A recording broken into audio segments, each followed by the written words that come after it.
জুই Jeet stories চ্যানেলে আপনাদেরকে স্বাগত। গত পর্বে ঘুরিয়ে দেখিয়েছিলাম মাধুরী লেক আর বোমডিলা। আজকে অরুণাচলের এক নতুন অফবিট জায়গায় আমরা যাব, তার নাম বোমডিলা। তাই তাওয়াং থেকে খুব সকালে আমরা আজকে বেরিয়ে পড়ব আর তুলে ধরবো আজকের বোমডিলার এই যাত্রাপথ আর বোমডিলার গল্প। তাহলে দেরি না করে চলুন আমাদের সঙ্গে দেখতে থাকুন আমাদের আজকের পর্ব বোমডিলা দিয়ে।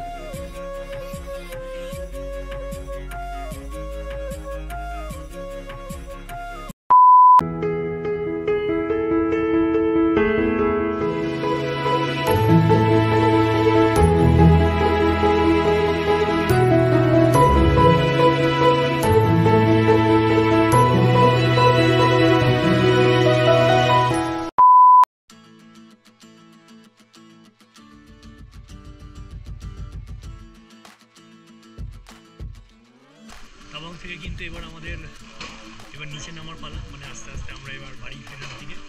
তো আজকে আমাদের হচ্ছে বোমডিলা। চলো তাওয়াংকে টাটা করে দিয়ে এবার আমরা বোমডিলার পথে, মানে অলমোস্ট যে অরুণাচল বলতে সেটা কিন্তু শেষের পথে। চলো বোমডিলা যেতে যেতে কথা হবে।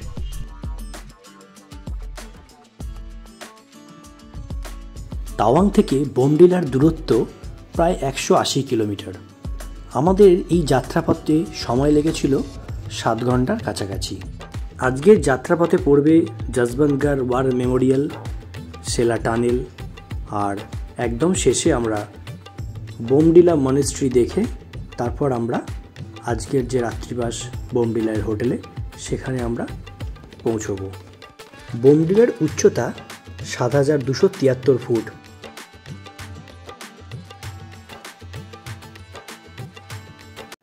প্রথমেই আমরা এসে পৌঁছলাম জসবন্তগড় ওয়ার মেমোরিয়ালে। চলুন আমরা এখানকার ইতিহাসটা জেনে নিই। এই ঐতিহাসিক স্থান রাইফেলম্যান জসবন্ত সিং রাওয়াতের নামে, যিনি ভারতীয় সেনাবাহিনীর একজন সৈনিক, যিনি 1962 সালে চীন ভারত যুদ্ধে আগ্রাসী চীনা সৈন্যদের বিরুদ্ধে লড়াই করেছিলেন।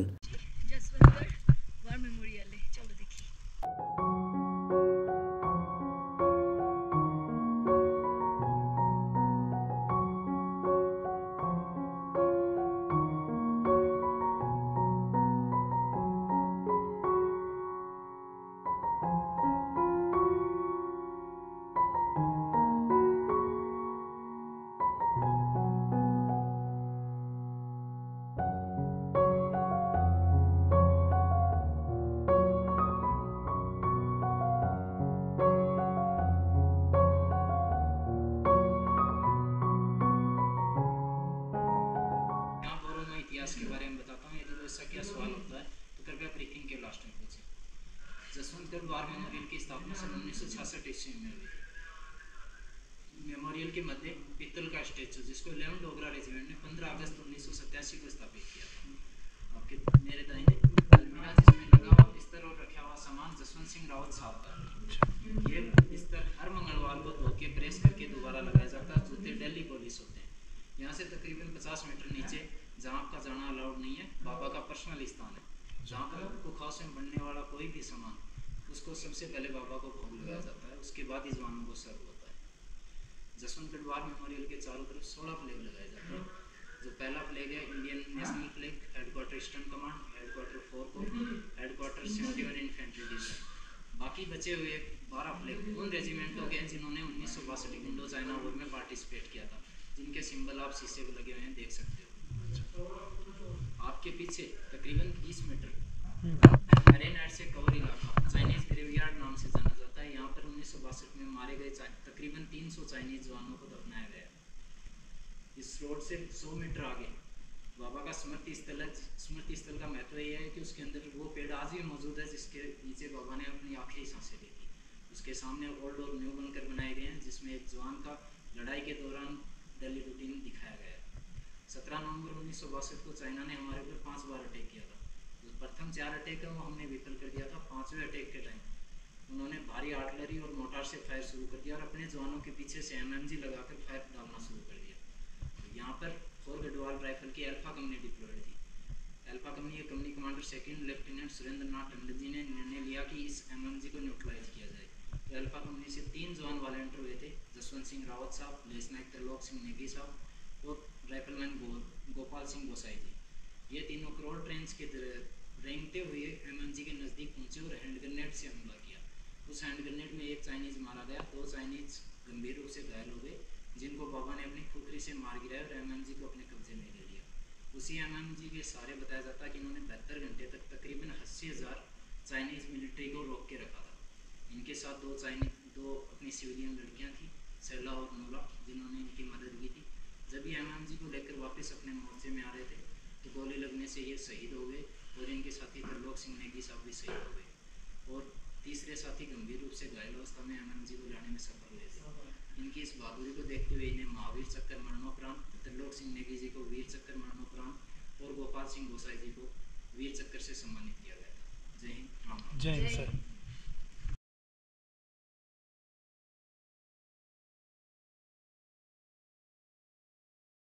আমাদের এখন জসবন্তগড় ওয়ার মেমোরিয়াল থেকে আমরা বেরিয়ে যাচ্ছি। এখানে আমরা বাবার প্রসাদ পেলাম, যেটা হচ্ছে গিয়ে সুজি, ওদের প্রসাদ, কারা প্রসাদ, সেটা নিলাম। ওনার স্টোরিটা আমাদেরকে শোনালেন এখানকার জওয়ানরা। জয় হিন্দ। আমরা এখন বেরোচ্ছি এখান থেকে টুয়ার্ডস সেলা টানেল। চলো দেখি।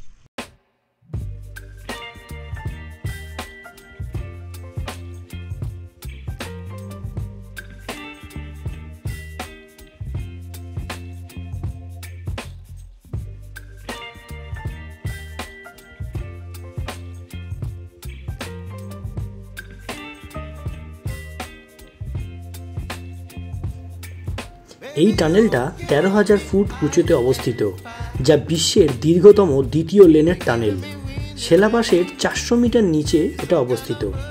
সেলা টানেল একটা গুরুত্বপূর্ণ পথ, যা শীতের মরশুমেও কিন্তু এই টানেল দিরাং এবং তাওয়াংয়ের মধ্যে দূরত্ব 10 কিলোমিটার কমিয়েছে।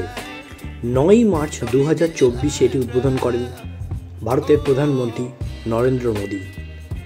টানেল 1-এর 980 মিটার দৈর্ঘ্যের একক টিউব টানেল, আর অন্যদিকে টানেল 2 হল 1555 মিটারের দৈর্ঘ্যের টুইন টিউব টানেল। এটি উদ্বোধন হওয়ার 2 মাসের মধ্যে আমরা গিয়েছিলাম, তাই এই সেলা টানেল ছিল আমাদের কাছে একটা বাড়তি পাওনা।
আর বোমডিলায় হচ্ছে আজকে আমাদের রাত্রির এখানেই নাইট স্টে, হোটেল একদম কাছেই।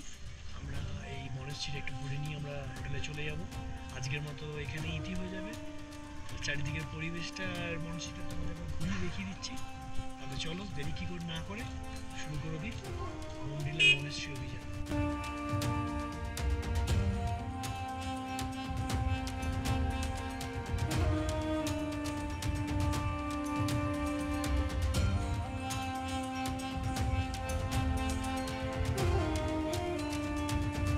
এই বোমডিলা মঠটি 1965 সালে প্রতিষ্ঠিত হয়েছিল এবং এটি বৌদ্ধ ধর্মের আধ্যাত্মিক সারাংশের প্রতিনিধিত্ব করে। এটি পশ্চিম কামেং জেলার টিপি অর্কিড গবেষণা কেন্দ্রের কাছে অবস্থিত। মহাযান বৌদ্ধ ধর্মের অনুসারীরা এই স্থানটিকে পবিত্র বলে মনে করেন। মঠটি দক্ষিণ তিব্বতের সোনা গোন্ডসে মঠের সাথে সাদৃশ্যপূর্ণ।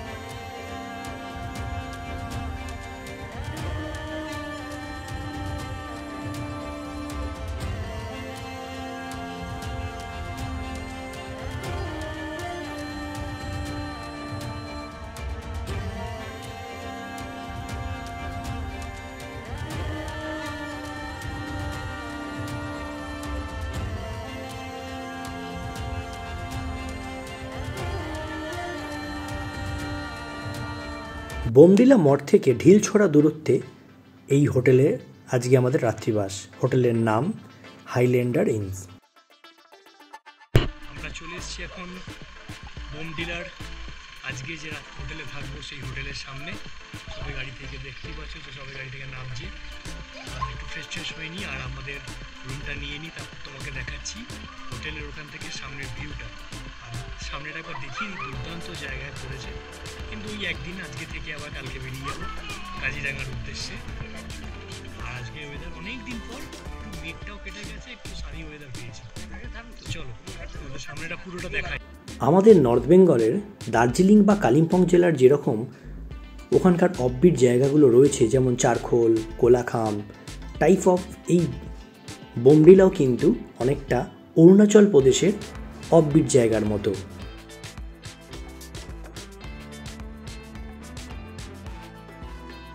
আমরা এখন বোমডিলার হোটেলে চলে এসেছি। হোটেলের উপর থেকে ঠান্ডা, হ্যাঁ খুব ঠান্ডা হাওয়া মারছে, তবে ব্যালকনি থেকে তোমাদের সামনের ভিউটা দেখিয়ে দিই। আর ঠান্ডায় যখন কথা উঠলো তখন বলে দিই এই মুহূর্তে কলকাতা কিন্তু গরমে কাহিল, তাই এই 1-2 দিন ঠান্ডাটা পাচ্ছি, উপভোগ করে যাই, সেই কলকাতায় গিয়ে গরমে পৌঁছতে হবে। যাই হোক, ওকে দেখতে পাচ্ছ টুপি মাথা দিয়েছে, বড্ড ঠান্ডা, মানে শীতকাল কিন্তু পাহাড়ে আসবে, ঠান্ডার মধ্যে আসবে। যাই হোক, সামনের ভিউটা দেখাই তোমাদের।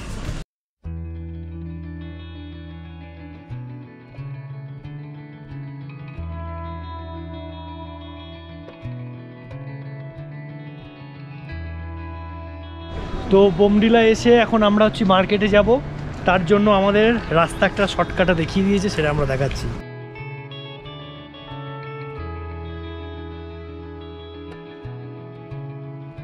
অ্যাকচুয়ালি পাহাড়ের লোকেরা এরকম শর্টকাট রাস্তা ওরা লোকেট করে এই কারণেই, যাতে খুব তাড়াতাড়ি একটা জায়গা থেকে আরেকটা জায়গায় পৌঁছতে পারে, এবং সেই জন্যই এই রাস্তাটা। এবং আমাদেরকেও বললো এই সিঁড়িটা দিয়ে গেলে নিচে রোড পেয়ে যাবেন, রোডে থেকে একটুখানি গেলেই মার্কেট। আর সন্ধ্যেবেলা এসব জায়গায় এসে ঘরে বসে লাভ নেই, আর আমরা ঘরে বসেও থাকি না, পুরো সময়টাকে এনজয় করার চেষ্টা করি। তাই আমরা বেরিয়ে পড়েছি মার্কেটের উদ্দেশ্যে। কী কেনাকাটি করবো আমরা জানি না, তো মার্কেটে আমরা যাবোই।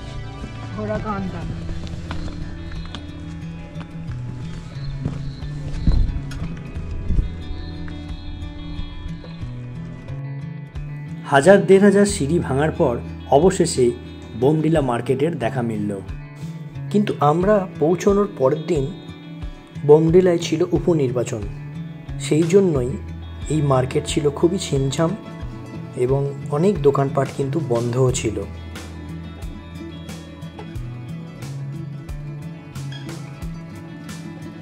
কিনে ফেললো এসে দোকানে, আসবো না মার্কেটে আসবো না করে নিজেই কিনে ফেললো আগে।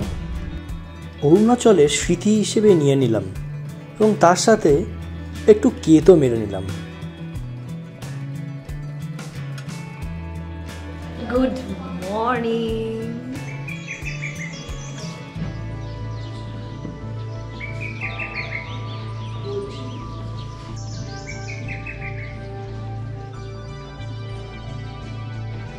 বিউটিফুল লাগছে এই জায়গাটা।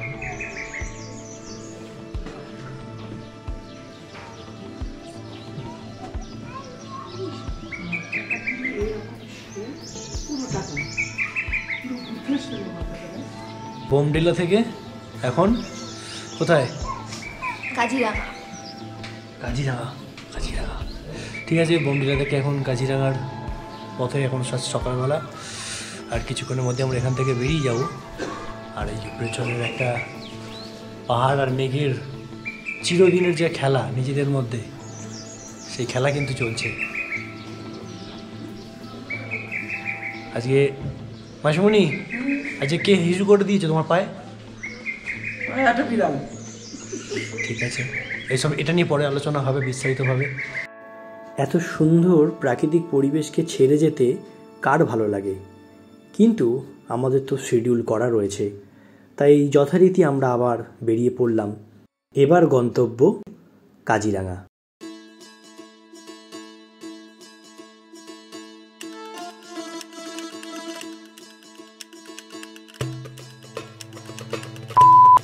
অরুণাচল প্রদেশের ভ্রমণ প্রায় শেষের পথে, তবে অন্তিম পর্ব কাজিরাঙা নিয়ে ফিরব কিছুদিনের মধ্যে।